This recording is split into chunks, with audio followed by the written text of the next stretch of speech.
पति पत्नी का झगड़ा होने के बाद पत्नी अपने पीहर चली जाती है और एक काम करती है कि पति और उसके घर वालों के खिलाफ 498A यानी दहेज के तहत एक FIR दर्ज करवा दी जाती है। चाहे दहेज के लिए परेशान किया हो या नहीं किया हो, 498A की FIR दर्ज करवा दी जाती है। सुप्रीम कोर्ट भी 498A की FIR को लेकर बहुत ही सख्त होती जा रही है और सुप्रीम कोर्ट के द्वारा यह कहा जाता है कि आपके साथ जो सच्चाई हुई है वही FIR में लिखवानी चाहिए। FIR में जो एक्स्ट्रा बातें यानी बढ़ा चढ़ाकर जो बातें लिखी जाती है या किसी परिवार के सदस्य को फंसाने के लिए उस पर एलिगेशन लगाए जाते हैं, वह सरासर गलत है। और अब दोबारा से सुप्रीम कोर्ट के द्वारा 2024 में एक बहुत ही जबरदस्त लैंडमार्क जजमेंट दिया गया है। इसमें यह बताया गया है कि आप पर कब 498A का केस बिल्कुल भी नहीं चलेगा। जो परंपरा बनी हुई है पति के घर वालों को फंसाने के लिए, वह किस प्रकार से खत्म किया जा सकता है। साथ ही साथ हम बात करेंगे कि जो 498 के झूठे मामले हैं उन्हें किस प्रकार से जड़ से खत्म किया जा सकता है।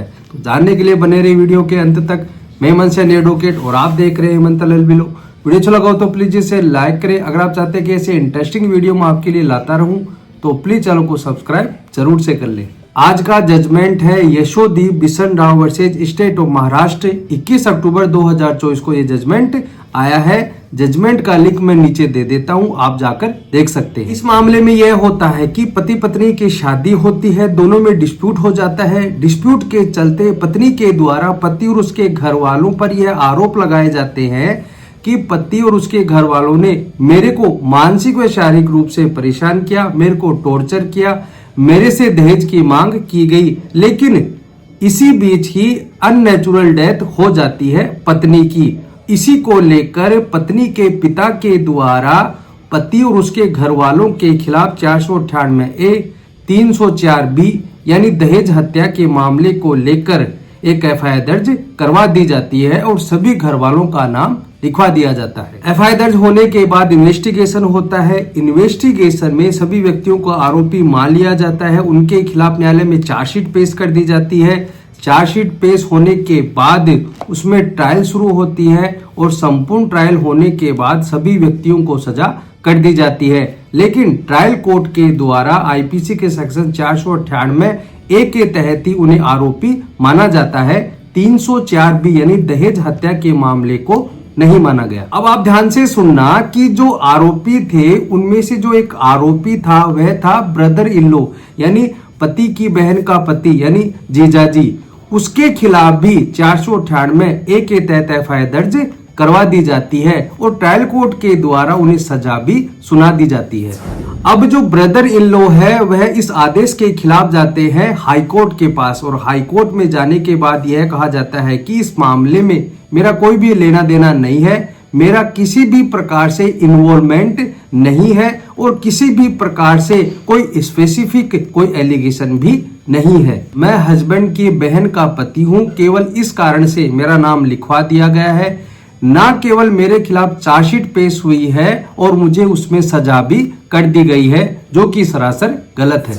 मुंबई हाई कोर्ट उनकी बात से सहमत हो जाती है और उसके द्वारा यह कहा जाता है कि हाँ ठीक है, हम तुम्हारी बात को मानते हैं, लेकिन ट्रायल कोर्ट के द्वारा 498A के तहत जो सजा दी गई है उसे हम बरकरार रखते हैं, लेकिन हम आपके द्वारा जो जेल में सजा काटी गई है या जितने दिनों के लिए आप जेल में रहे हैं उस भुगती हुई सजा को हम सजा मानकर आपको छोड़ रहे हैं। बेसिकली हाईकोर्ट के द्वारा एक फंडा अपनाया जाता है कि जब भी आप अपील में जाते हैं यानी सजा होने के बाद जब अपील में जाते हैं तो हाईकोर्ट के द्वारा यह कहा जाता है कि आप जितने दिन की सजा भुगत ली है तो आपको भुगती हुई सजा पर छोड़ा जाता है।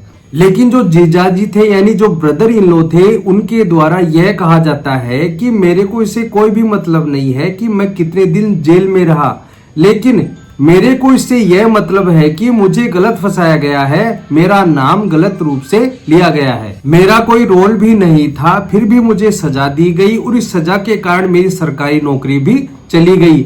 ये मेरे लिए बड़ा नुकसान है। और इस आदेश के खिलाफ जो जीजाजी यानी जो ब्रदर इन लॉ थे वह जाते हैं सुप्रीम कोर्ट के पास और वहां पर जाकर एक नई बात बताई जाती है कि जो एफआईआर दर्ज कराई गई थी 498 ए आईपीसी के तहत, वह जनवरी 2010 में करवाई गई थी और जो मेरी शादी हुई थी वह अक्टूबर 2010 में हुई थी। मतलब कि मैं तो अक्टूबर 2010 में आया था और जो पत्नी है वह जनवरी 2010 में ही आ गई थी, और उसने जो दहेज का आरोप लगाया है उसमें मेरा कोई रोल भी नहीं है और मेरा पर झूठा एलिगेशन लगाया गया है। तो पहली बात तो उनकी ये थी कि जनवरी 2010 में वह इस घर का जवाई ही नहीं बना था, तो इस झगड़े में उनका रोल भी नहीं था। अगर हम एफआईआर को देखते हैं तो उसमें यह लिखवाया गया है कि सभी घर वालों ने दहेज के लिए परेशान किया, मेरे ऊपर कोई डायरेक्ट एलिगेशन नहीं है, ना ही कोई स्पेसिफिक एलिगेशन है जिससे यह पता किया जा सके कि मेरा भी उसमें कोई रोल था। और इसी प्रकार सुप्रीम कोर्ट ने यह कहा कि हमने हमारे कई जजमेंट्स में यह भी बताया है कि केवल नाम लिखा देने से व्यक्ति अक्यूज्ड नहीं बन जाता है, उसका कोई स्पेसिफिक रोल बताना होगा।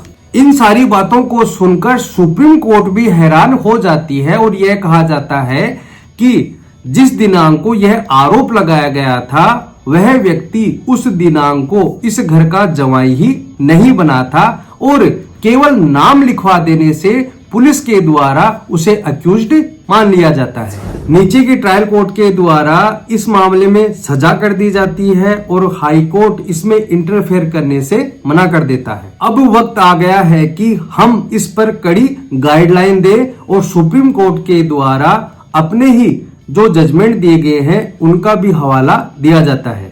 प्रीति Gupta versus state of Jharkhand, दूसरा है Achin Gupta versus state of Haryana. इनमें एक ही बात कही गई है, जो आपके साथ घटना हुई है वही लिखवानी चाहिए, अननेसेसरी पति व उसके घर वालों को झूठे मुकदमे में घसीटना नहीं चाहिए। अगर किसी के खिलाफ स्पेसिफिक एलिगेशन नहीं है तो हम उस एफआईआर को क्वेश करेंगे और हाई कोर्ट को भी यह डायरेक्शन दिया जाता है कि अगर ऐसा कोई मामला आता है तो एफआईआर को क्वेश करना होगा। सुप्रीम कोर्ट ने इन सारे जजमेंट का दोबारा से हवाला देते हुए इस जजमेंट में भी सुप्रीम कोर्ट के द्वारा यह बोला जाता है कि जो ब्रदर इन लॉ जो जीजाजी थे उनका किसी भी प्रकार से रोल नहीं था, तो इस आधार पर हम उनको बरी कर रहे हैं, यानी दोष मुक्त कर रहे हैं। और आगे से इस बात को बिल्कुल क्लियर कर रहे हैं कि अगर किसी व्यक्ति को इस प्रकार से झूठे मामले में फंसाया जाता है, दहेज के मामले में फंसाया जाता है, तो उसे राइट है कि वह हाई कोर्ट में जाकर एफआईआर को क्वेश करवा सकता है। तो आज आपको भी यह समझ में आ गया होगा कि अगर आपके खिलाफ किसी महिला के द्वारा 498 एक ही झूठे एफआईआर दर्ज करवा दी जाती है और आप दूर के रिश्तेदार हैं और आपका कोई भी रोल नहीं है, तो आप इन जजमेंट का फायदा ले सकते हैं और एफआईआर को क्वेश करवा सकते हैं। तो दोस्तों आज के लिए इतना ही। वीडियो अच्छा लगा हो तो प्लीज इसे लाइक करें। अगर आप चाहते हैं कि ऐसी इंटरेस्टिंग वीडियो मैं आपके लिए लाता रहूं तो प्लीज चैनल को सब्सक्राइब जरूर से कर लें ताकि उन वीडियो का नोटिफिकेशन आपके मोबाइल पर आता रहे। धन्यवाद।